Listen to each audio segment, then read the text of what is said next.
now, welcome to Shakedown Zone. I've got all the news, notes, and opinions from the world of racing just for you. This week we wrapped up the regular season of the NASCAR Sprint Cup Series, but not before the drivers and teams gave the fans a proper thank you.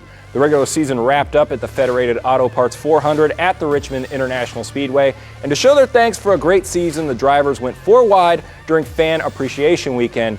Okay, enough of this cuddly stuff. Let's get to racing. Since this is the last race before the chase, some of the drivers tend to get a little more testy, and Matt Kenseth rehashed some bad blood with the 2-car of Brad Keselowski with 64 laps to go in the 400-lapper.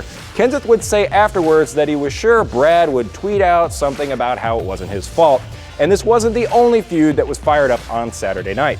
With 37 laps to go, Tony Stewart in the 14 and his former driver Ryan Newman in the 31 wreck, causing a multi-car accident and brought out a 20-minute red flag. The incident ruined any chance of Newman racing himself into the chase after he came into the race 22 points behind Jamie McMurray. However, it was Newman's comments after he was released from the infield care center that caught the attention of NASCAR officials. You know, I clipped him a little bit coming off the tube, but then he just cut across my nose, going down the back straightaway there, and I guess he thought he was in the sprint car again. Didn't know how to control his anger, so. Now, those comments were a reference to an incident involving Stewart at a dirt car race back in 2014. Stewart would come back with his own comments, and NASCAR officials said they were disappointed with both drivers and that they'd be talked to prior to this weekend's first chase race. Now that we cleared all that up, let's see who won this deal, shall we? Denny Hamlin would have to take the race into overtime for 7 extra laps after a late race caution, and he would bookend the regular season, winning the Daytona 500 at the beginning of the season and the Richmond race at the end of the year, and this would be his 3rd win overall for the year. Let's hear about how Hamlin feels his chances are heading into the chase to end up with the Sprint Cup in Homestead.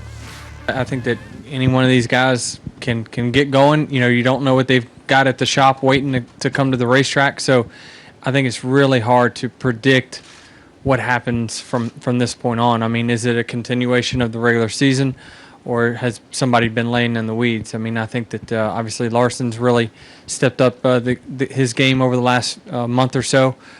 So I don't know. I mean, obviously the 4-car's got a great speed week in, week out. So he's definitely going to be a challenger, no doubt about it.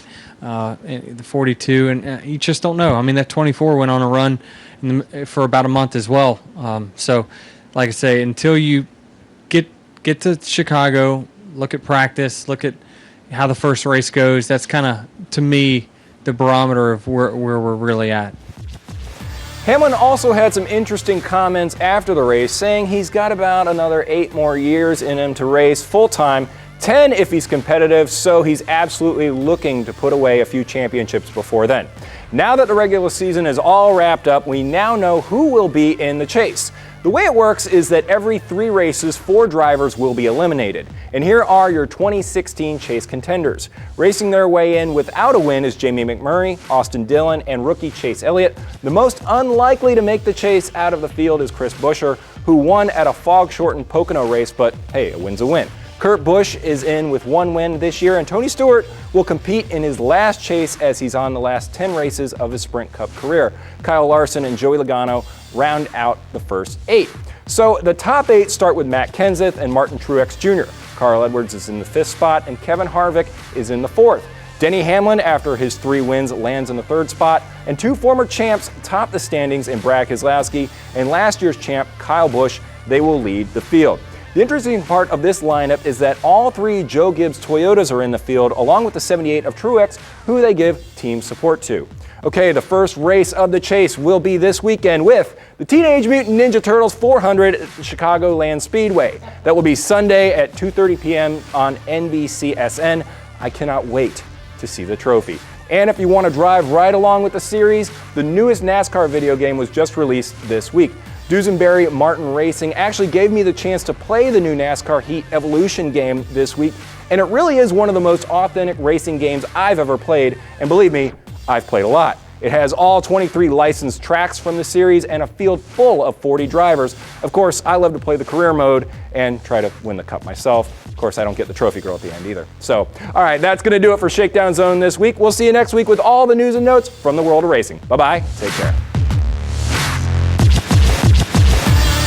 I knew he was going to write. I knew it. I count on that. All right, thanks, Matt. There's still more to come on Studio D right after the break. We're going to talk to you about an attempt of a viral video that went terribly wrong. This is a good one. This is hot stuff. That's just a hint. And we're not talking about the outfits either. I was going to say, you mean they're breasts? No, there's something else. Yeah, there's something